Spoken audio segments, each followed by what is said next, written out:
दोस्तों एक बार फिर से मैं आपके लिए जेएसएससी कक्षपाल form fill up 2026 apply online process की अपडेट लेके आ चुके हैं। किस तरह से आप झारखंड कक्षपाल के 1733 खाली पदों के लिए अपने फॉर्म अप्लाई कर सकते हो, स्टेप बाय स्टेप कंप्लीट जानकारी आपको इस वीडियो में दी जाएगी। लास्ट डेट की अपडेट है, अंतिम मौका है, केवल 7 दिन शेष रह गए हैं। आप जल्द से जल्द अपना फॉर्म अप्लाई कर ले, अंतिम समय का वेट न करें। आपके समय में कोई भी टेक्निकल प्रॉब्लम हो सकती है। एक सप्ताह बाकी है तो आपको जल्द से जल्द अपना फॉर्म अप्लाई कर लेना होगा।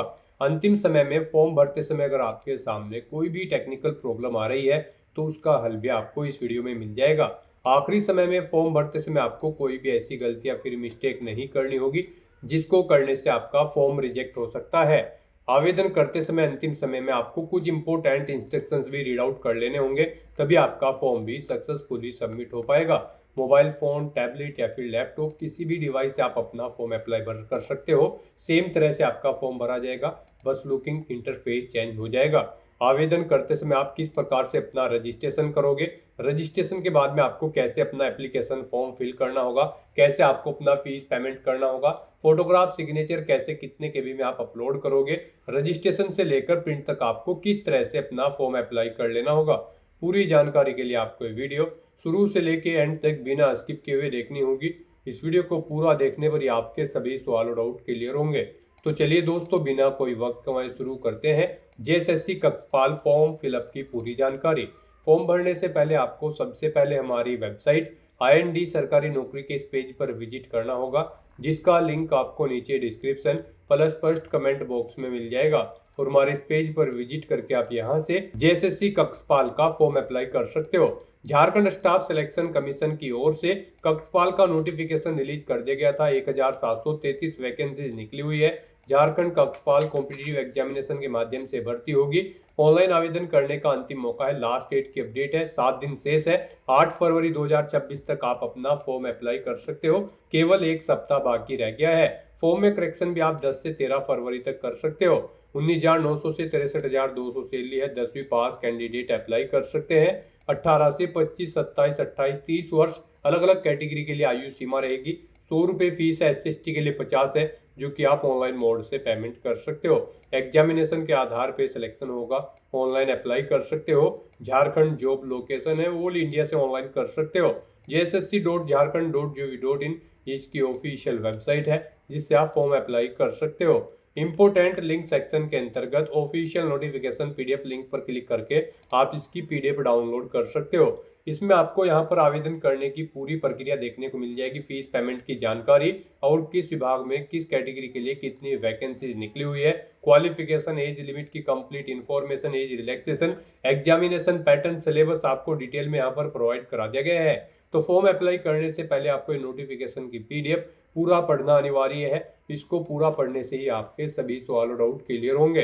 PDF रीड आउट करने के बाद में आपको अप्लाई ऑनलाइन के इस लिंक पर क्लिक करना होगा, तो आपके सामने ऑनलाइन आवेदन करने का ये ऑफिशियल पोर्टल ओपन हो जाएगा। गाइज यहाँ पर अगर आपने पहले से रजिस्ट्रेशन कर रखा है तो आपको यहाँ पर लॉगिन के इस सेक्शन में आना है और लॉगिन के इस ऑप्शन पर क्लिक करते हुए यहाँ पर आपको अपने डैशबोर्ड में लॉगिन करके अपना फॉर्म अप्लाई कर लेना है। जैसे ही आप लॉगिन के इस ऑप्शन पर क्लिक करेंगे आपके सामने कुछ इस तरह से इंटरफेस ओपन होगा।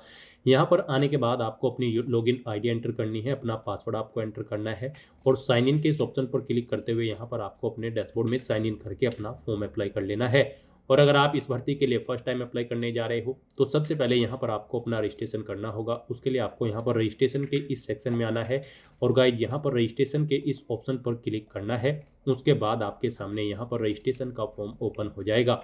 अब यहाँ पर आपको अपनी बेसिक इन्फॉर्मेशन प्रोवाइड कराते हुए अपना रजिस्ट्रेशन करना होगा। गाइड यहाँ पर आपका फॉर्म 5 स्टेप में कंप्लीट होगा। सबसे पहले यहाँ पर आपको अपना रजिस्ट्रेशन करना है, उसके बाद आपको अपना एप्लीकेशन फॉर्म फिल करना है, फिर आपको फीस पेमेंट करना है। फीस पेमेंट करने के बाद आपको यहाँ पर फीस पेमेंट करने के 2 दिन बाद यहाँ पर आपको अपना फोटो और सिग्नेचर अपलोड करने हैं और फिर आपको फाइनली अपना फॉर्म सबमिट कर देना है। तो यहाँ पर इन 5 स्टेप को आपको 1 बाय 1 करके कंप्लीट करते हुए अपना फॉर्म अप्लाई करना है। तो सबसे पहले यहाँ पर अब आपको अपना रजिस्ट्रेशन करना है। उसके लिए आपको सबसे पहले पूछा गया है कि क्या आप इंडियन सिटीजन हैं, अगर हैं तो यस करें, नहीं है तो आप नो ऑप्शन सेलेक्ट करेंगे और फिर आप यहाँ पर इस भर्ती में पार्टिसिपेट करने के लिए एलिजिबल नहीं होंगे, केवल इंडियन सिटीजन यहाँ पर अप्लाई कर सकते हैं। उसके बाद आपको यहाँ पर अपना नाम एंटर करना है, अपनी 10वीं की मार्कशीट के अकॉर्डिंग फिर यहाँ पर आपको अपनी डेट ऑफ बर्थ सेलेक्ट कर लेनी है इस कैलेंडर में से। उसके बाद आप अपनी ईमेल आईडी यहाँ पर एंटर करेंगे। फिर आप यहाँ पर जनरेट ओटीपी फॉर ईमेल के ऑप्शन पर क्लिक करेंगे। आपकी ईमेल आईडी पर एक ओटीपी आएगा, वो ओटीपी आपको यहाँ पर एंटर करके अपनी ईमेल आईडी को वेरीफाई कर लेना है। फिर ऐसे ही यहाँ पर आपको अपना मोबाइल नंबर एंटर करना है। आप यहाँ पर अपना मोबाइल नंबर एंटर करें। उसके बाद जनरेट ओटीपी फॉर मोबाइल के इस ऑप्शन पर क्लिक करें। आपके मोबाइल नंबर पर एक ओटीपी आएगा, वो ओटीपी आपको यहाँ पर एंटर करके अपना मोबाइल नंबर भी वेरीफाई कर लेना है। और फिर गाइज आपको ये कैप्चा कोड यहाँ पर एंटर करना है और उसके बाद सबमिट रजिस्ट्रेशन फॉर्म के इस ऑप्शन पर क्लिक कर देना है। इस तरह से यहाँ पर आपका रजिस्ट्रेशन सक्सेसफुली कंप्लीट हो चुका है।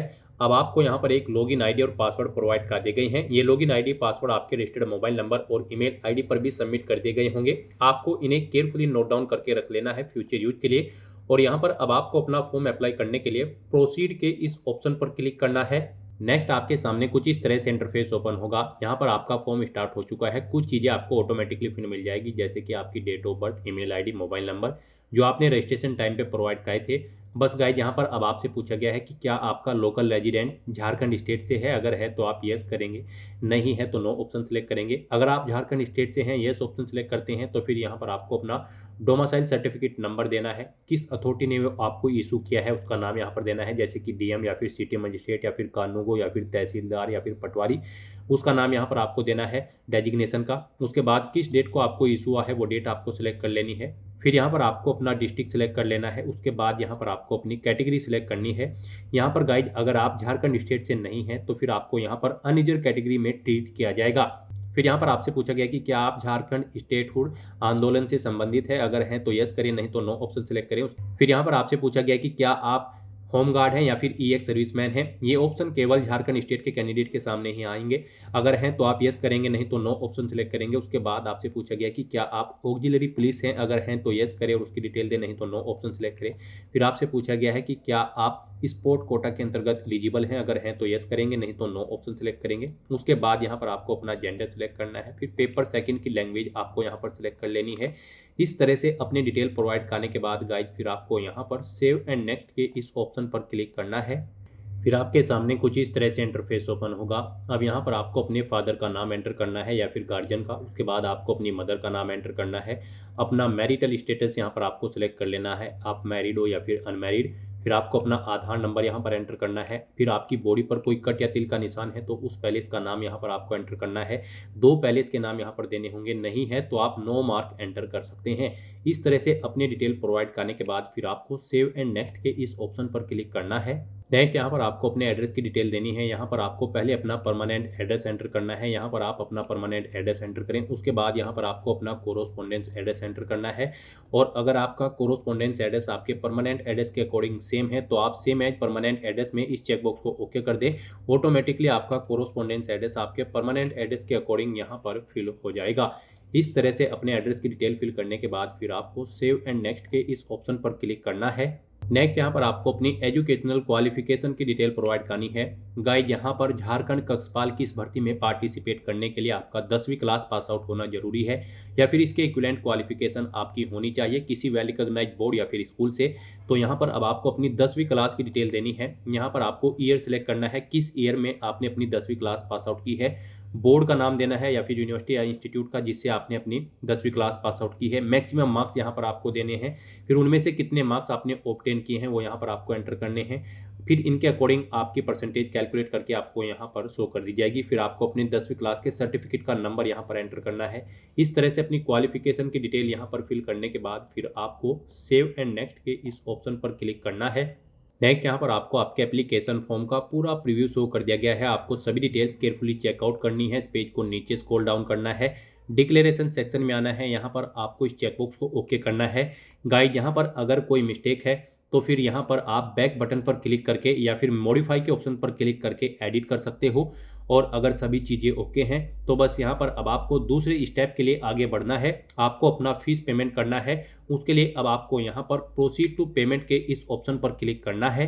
फिर आपके सामने कुछ इस तरह से इंटरफेस ओपन होगा। आपको आपकी कैटेगरी के अकॉर्डिंग यहाँ पर एप्लीकेशन फीस का अमाउंट देखने को मिल जाएगा। अब आपको अपना ये फीस पेमेंट करना है। गाइज यहाँ पर अभी आप अपना फीस पेमेंट नहीं कर सकते हो। यहाँ पर फॉर्म अप्लाई करने के बाद, यहाँ तक फॉर्म अप्लाई करने के बाद आपको 2 दिन के बाद अपना फीस पेमेंट करना है। यहाँ पर आपको बता दिया गया है पेमेंट के लिए लिंक आपका यहाँ पर एक्टिव 17 जनवरी 2026 के बाद होगा। तो आज से 2 दिन के बाद यहाँ पर आप अपना फीस पेमेंट कर सकते हो। 2 दिन बाद फीस पेमेंट करने के लिए आपको हमारी वेबसाइट IND-sarkari-naukri.in के इस पेज पर विजिट करना होगा, जिसका लिंक आपको नीचे description plus first comment box में मिल जाएगा। और हमारे इस पेज पर विजिट करके आप यहां से अप्लाई ऑनलाइन के लिंक पर क्लिक करोगे। अप्लाई ऑनलाइन लिंक पर क्लिक करने के बाद आपके सामने कुछ इस तरह से इंटरफेस ओपन हो जाएगा। यहां पर आने के बाद आपको फिर से लॉगिन करना होगा। लॉगिन की टैब पर आप जैसे क्लिक करोगे तो आपके सामने लॉगिन का इंटरफेस कुछ इस तरह से ओपन हो जाएगा। यहाँ पर आने के बाद आपको लॉगिन आईडी और पासवर्ड एंटर करते हुए साइन इन की टैब पर क्लिक करते हुए अपने डैशबोर्ड में लॉगिन कर लेना होगा। फीस पेमेंट करने के लिए आपके सामने कुछ इस तरह से इंटरफेस ओपन होगा। यहाँ पर आपको पे नो का यहाँ पर लिंक शो हो जाएगा। इस लिंक पर आपको फीस पेमेंट करने के लिए क्लिक करना होगा। फीस पेमेंट करने के लिए आप debit card, credit card, net banking या यूपीआई के माध्यम से अपना फीस पेमेंट कर सकते हो। यूपीआई आपके लिए सबसे बेस्ट ऑप्शन रहेगा फीस पेमेंट करने के लिए। आप यूपीआई के इस टैब पर क्लिक करें। यूपीआई के माध्यम से भी आपके पास 2 ऑप्शन होंगे। आप यूपीआई आईडी के थ्रू अपना फीस पेमेंट कर सकते हो या फिर बार कोड को स्कैन करते हुए अपना फीस पेमेंट कर सकते हो। फीस पेमेंट करने के बाद में आपके सामने कुछ इस तरह से इंटरफेस ओपन हो जाएगा। यहाँ पर आने के बाद आपको प्रोसीड की टैब पर क्लिक करना होगा। उसके बाद में आपके सामने लॉगिन का सेक्शन ओपन होगा। यहाँ पर आने के बाद आपको लॉगिन आईडी और पासवर्ड एंटर करना होगा और साइन इन की टैब पर क्लिक करते हुए अपने डैशबोर्ड में साइन इन कर लेना होगा। साइन इन करने के बाद में आपके सामने फोटोग्राफ सिग्नेचर अपलोड करने के लिए सेक्शन ओपन हो जाएगा। यहाँ पर आने के बाद अपना फोटोग्राफ और सिग्नेचर आप अपलोड कर सकते हो। उसके लिए आपको यहाँ पर गाइडलाइंस दे दी गई है। 100 KB मैक्सिमम साइज रहेगा यहाँ पर फोटोग्राफ और सिग्नेचर का अपलोड करने के लिए। फोटो और सिग्नेचर अपलोड करने के लिए आपको ब्राउज की टैब पर क्लिक करना है और फाइल को सिलेक्ट करते हुए यहाँ पर अपना फोटो और सिग्नेचर अपलोड कर देना है। फोटो और सिग्नेचर अपलोड करने के बाद आपको सेव एंड नेक्स्ट के इस टैब पर क्लिक करना होगा। उसके बाद में आपके सामने कुछ इस तरह से इंटरफेस ओपन हो जाएगा। यहाँ पर आप प्रिंट की टैब पर क्लिक करते हुए अपने एप्लीकेशन फॉर्म का एक प्रिंट आउट ले सकते हो फ्यूचर यूज के लिए। तो दोस्तों ऐसे आप झारखंड स्टाफ सिलेक्शन कमीशन कक्षपाल की इस भर्ती के लिए अपना फॉर्म अप्लाई कर सकते हो बिना कोई मिस्टेक किए हुए। आज की इस वीडियो में बस इतना ही। आई होप ये वीडियो आपको पसंद आई होगी। अगर पसंद आई हो तो इसे लाइक और शेयर करें। चैनल पर नए हो तो इसे सब्सक्राइब कर लें। Thanks for watching.